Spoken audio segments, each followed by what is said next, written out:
In a city where everyone seemed to wear their lives like open books, there was one man who had no pages to turn. He was known simply as Eli, a name he borrowed from a random street sign one rainy night. No one knew where he came from, what his real name was, or why he never let anyone get close enough to ask. Eli had spent most of his life hidden in plain sight. Not because he wanted to be mysterious or cool, but because he had learned the hard way that revealing too much could destroy you. His earliest memories were a blur of distant faces and whispered warnings. His childhood erased by an incident so profound that he swore never to be known again. Every morning, Eli donned a different face, not literally with masks or makeup, but through carefully curated personas. Some days he was a quiet barista in a downtown cafe, serving coffee with a shy smile. Other days, a delivery driver who hummed tunes under his breath, never engaging more than necessary. Occasionally, he took on the guise of a street artist, sketching shadows on alley walls but never signing his work. His apartment was a fortress of anonymity. No photos, no documents with his name, no digital footprint. He carried a wallet with multiple fake IDs and passports, each tied to a fabricated past. If you asked him where he lived, he'd chuckle and say, "Here, there, everywhere, wherever the day takes me." His phone was a burner, always swapped out after a week, and his social media accounts, if they existed, were ghost towns. Why did he hide? Eli's past was a puzzle, pieces scattered by trauma and regret. He had once been someone important, a brilliant scientist on the verge of a breakthrough that powerful people wanted to bury. He had witnessed things, uncovered secrets, and when he tried to expose the truth, his life shattered like glass. Threats followed him like shadows, and one night, his home was burned down. That was when he vanished. Despite his efforts to stay invisible, Eli's life was not without connections. He had a few trusted friends, people he met by chance and carefully kept at arm's length. There was Maya, a nurse with a fierce heart who patched him up more times than she would admit.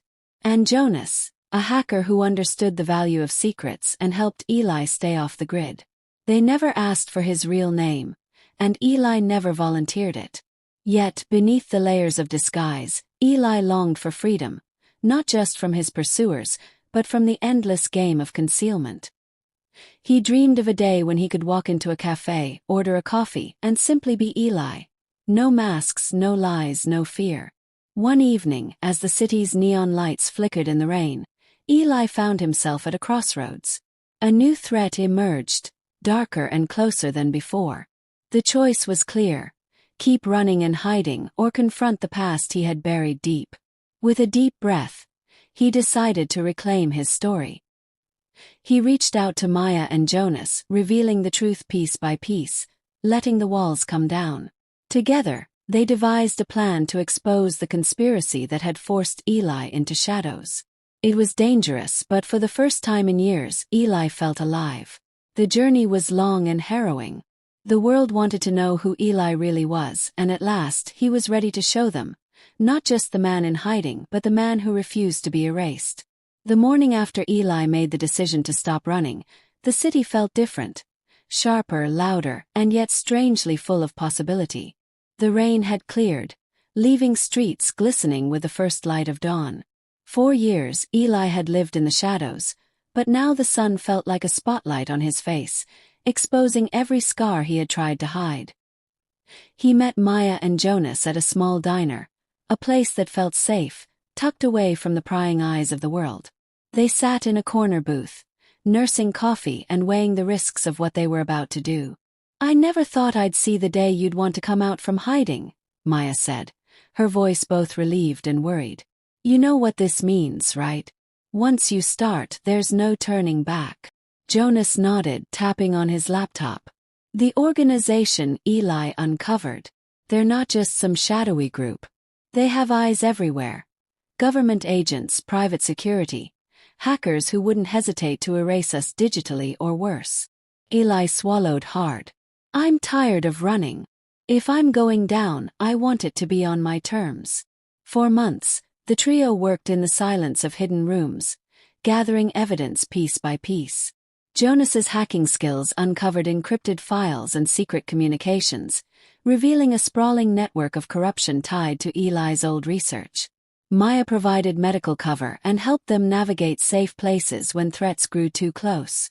But the deeper they dug, the more dangerous it became. One evening, as Eli returned to his apartment after meeting Maya, he noticed something off. The lock on his door had been tampered with, a subtle scratch that only someone careful would leave. His heart raced. Someone had been inside. He quickly checked his few belongings. Everything seemed untouched, but the feeling of violation gnawed at him. The mask he wore so carefully was cracking. That night, Eli barely slept. Memories of past betrayals and lost trust flooded his mind.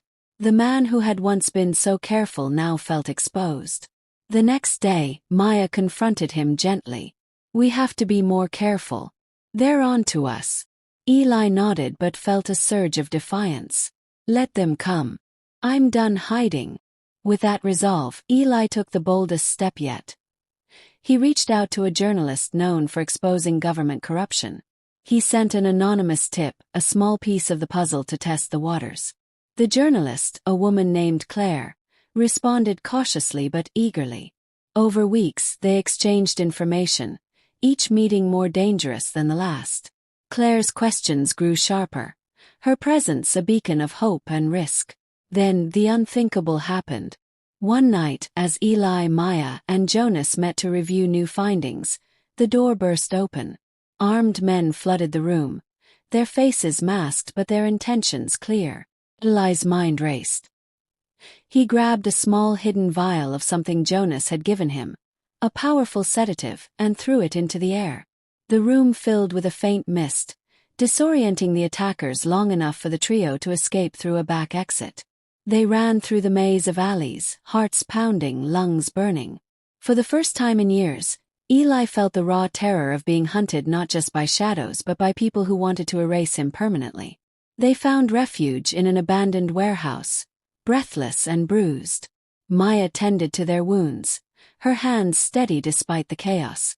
"We have to keep going," Eli said, voice hoarse. "If we stop now, they win." Jonas agreed, setting up a new digital front to broadcast the evidence. "Tomorrow we leak everything." The dawn was quiet but heavy.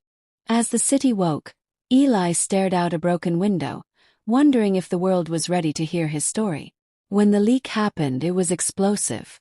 The corruption, the lies, the names, everything was out in the open. The media frenzy was immediate, and the organization that had haunted Eli's life began to crumble. But victory came at a cost. Eli's identity was no longer a secret. The man who once hid behind borrowed names and forgotten faces was now known to the world. There was no going back to the shadows. For the first time in a long time, Eli stood in the light, vulnerable, exposed but free. And though the road ahead was uncertain, Eli knew one thing for sure. He would never hide again. Months had passed since the storm that shook the city and exposed the hidden network of corruption. The world had changed, and so had Eli. He no longer needed to hide behind false names or borrowed faces. His real story, the truth he had guarded for so long, was out there, spoken and heard. The aftermath had been chaotic. Arrests, trials, public outcry, and slow, painstaking reforms. But for Eli, the most profound change was internal. He had learned that identity wasn't something to bury or erase. It was a tapestry woven from pain and hope, shadows and light. For years, he had believed that anonymity was his shield, but now he understood that embracing who he was, scars and all, was his true strength. Eli found a small apartment by the riverside, where the city's noise softened into gentle waves. He kept few belongings but plenty of memories. Maya visited often, her friendship a steady anchor. Jonas still helped him with tech, though now their battles were less about survival and more about rebuilding. One chilly evening, Eli stood on his balcony, watching the sunset paint the sky in hues of orange and violet. A soft breeze carried the distant hum of the city, alive and vibrant. He smiled to himself. For the first time in a lifetime, he was not running. He was home. He had become not the man who always hid his identity, but the man who had finally claimed it.